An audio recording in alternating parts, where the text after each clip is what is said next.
누가는 이제 공개적인 대본을 만들어냈습니다. 물론 누가의 역사적 개정이 친제국주의나 원형제국주의라 할 수 있지만 사도와 제국 질서 사이의 순응을 위한 그의 고뇌에서 비롯된 것임을 이해할 수 있다라고 나왔는데 이 책에서는 뭐냐면 친제국주의는 아닙니다.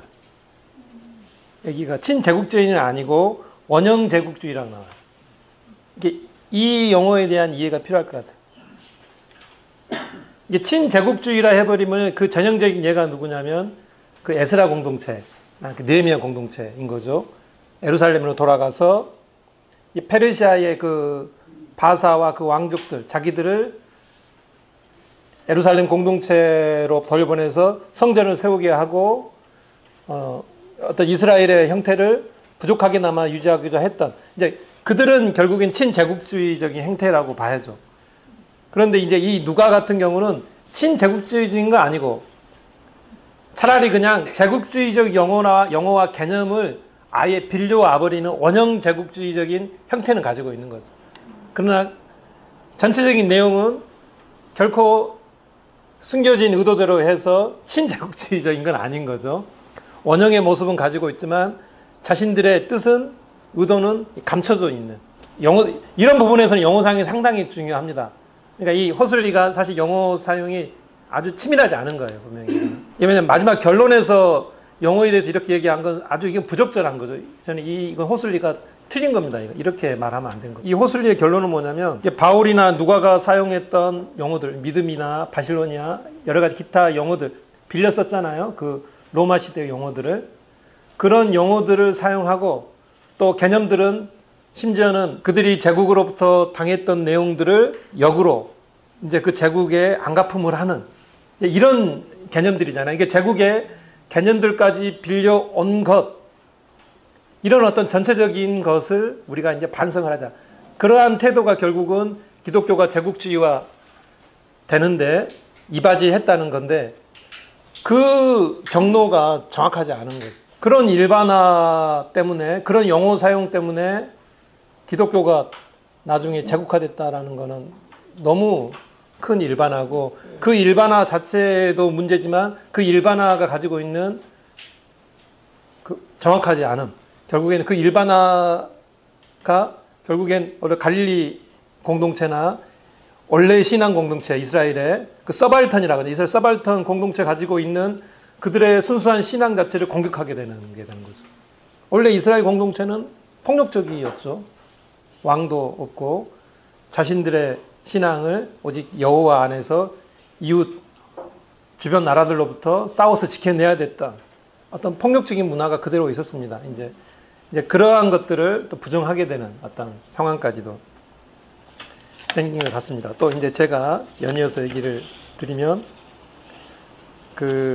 적어도 이 사도행전하고 요한계시록의 근본적인 차이는, 이게 사도행전은 결국엔 안전이 얘기가 되는 거죠. 그러니까 대상이, 사도행전의 대상은 이 데오빌로 각합니다. 이게 특정한 사람인지 아닌지는 모르지만 이스라엘 사람들이 아닌 이방 사람들을 대상으로 한 거고, 요한계시록은 정반대인 거죠. 어쨌든 유대인들을 대상으로 한 겁니다. 그리고 이제 유대인을 대상으로 했다는 건 어떻게 보면 마태복음과 조금 공통점이 있지만 이 마태복음하고 요한계시록 차이는 여기서 상황만 놓고 보면은 마태복음은 조금 일반적인 얘기라면, 일반적인 얘기로 어떤 이 제국과의 관계를 감추면서 그 안에 있는 그 이스라엘 유대인들에게 어떤 몇몇은 정말 모든 걸 버리고 선교로 나가지만, 그러나 선교로 나갈 수 없는 그 대부분의 사람들은 그 이스라엘의 그 원래 그 공동체 정신, 갈릴리 공동체 정신대로 서로 그 공동체를 유지하면서 그들이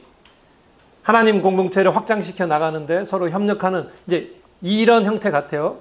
근데 이게 아주 일반적인 패턴의 얘기죠. 근데 그 요한계시록은 일반적인 상황 아니고 저기 터키 지역 교회들, 유대인 교회들이 로마 황제의 어떤 숭배로 넘어가 버리는 상황이 돼버리는 거죠, 지금. 얘기의 배경이 그렇습니다. 이게 전투적인 상황이 와버린 거예요, 지금. 요한이 보기에. 그거는 이제 뭐 저자의 관점 차이일 수도 있고, 그렇죠? 저자의 관점, 뭐 누가와 요한의 어떤 관점 차이일 수도 있지만, 근데 우리가 이제 뭐 요한계시록과 요한일서의 어떤 저자가 뭐 굳이 다른 사람이 아니라고 한다면 동일인일 확률도 사실 상당하거든요. 이제 그렇다고 한다면은 어떤 저자 자신의 차이도 있지만 상황적인 차이가 분명히 있을 수 있다고 봅니다. 그러면 이제 그 상황적인 차이라는 건 결국 그 요한계시록에 나온 7교회들 자체가 처하고 있는 어떤 특수한 상황, 일반적이면서 특수한 상황, 로마의 황제 숭배로 넘어가 버리는, 거기가 이제 다 원래 그 그리스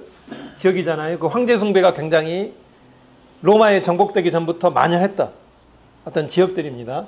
근데 그 지역에 사실은 기독교 복음이 잘 전파가 됐고, 특히 그 지역들이 뭐 고린도나 여러 가지 도시들은 사실 로마의 퇴역 군인들, 이방 사람들이 와서 정착했던 지역들이죠.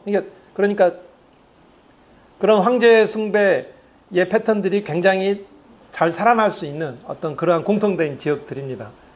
이제 그렇기 때문에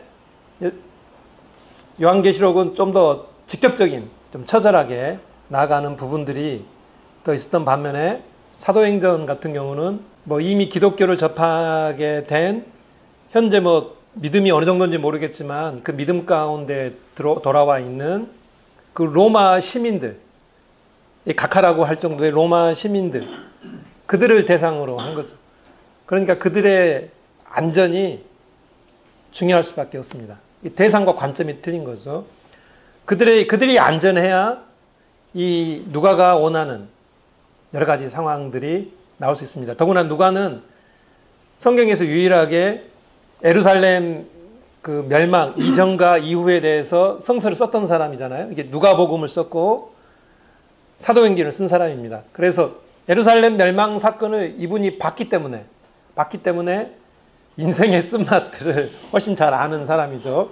그래서 이 로마 이방인이 예수를 접하게 된 내용들을 안전하게 다루면서 그 안전함을 배경으로 자신들, 이 기독교 공동체가 확장되는데 안전함을 확보하고자 했던 어떤 그러한 시도를 굉장히 이제 강조하고 있다라고 이제 보고 있는 것 같습니다. 누가가 준비를 잘했다는 게 이제 마태복음 같은 경우는 그 시야가 어떤 특정되어 있잖아요. 이제 안디옥이나 그 지역에 거주하는 유대인 믿음 공동체, 그들이 어떻게 믿음을 확장하면서 자신들 안에서 공동체를 유지할 수 있을지, 그 정도 시각이었다면 누가는 훨씬 시각이 넓었던 거죠, 목적이. 누가가 바라본 시각은 이거라는 거죠. 이제 로마가 중심부로부터 주변부로 확장되는 거다면 누가는 이 주변부로부터 중심부로 확장하는 거죠. 결국에 로마로 들어가는 거잖아요, 사도 바울이. 이 과정을 그리는 거라는 거죠. 누가가 원한다는 게 바로 그것. 그것을 얻기 위해서는 모든 것들을 감추고 숨길 수 있다. 그래서 이제 이게 대본이라는 거죠. 하나의 대본. 그래서 사도 바울이 얘기했던 모든 내용들을 감출 수 있는 거 감추고, 그리고 목사님께서 얘기하셨던 그 누가복음 자체에서는 여성들에 대한 내용들이 굉장히 강조적으로 나오지만 이 사도행전에서는 의도적으로 삭제해버리는 거죠. 삭제해버리고 이제 뭐 그게 이제 또 여기서 그냥 중요하지 않는 것처럼 넘어가지만 이 사도 바울이 베스도나 여러 또 뭐 이스라엘의 왕이죠. 이런 사람들하고 격이 없는 토론을 나누죠. 이제 이런 모습들 자체가 그걸 바라보는 사람들 입장에서는 상당히 좀 영향력이 있었을 거다. 기독교가 우리가 이제 공격적인 존재들이 아니고 우리는 당신들하고도 대화도 나누고 영향력이 있는 사람들과 서로 수평적으로 얘기도 하고 로마 황제에게 고수를 해서 우리가 가진 현실을, 우리가 당한 어떤 법적인 상황을 로마 황제에게 상소해서 로마로 갈 수도 있는 그런 좀 안전한 공동체다. 이런 모습을 드러내고자 했다는 것 같습니다.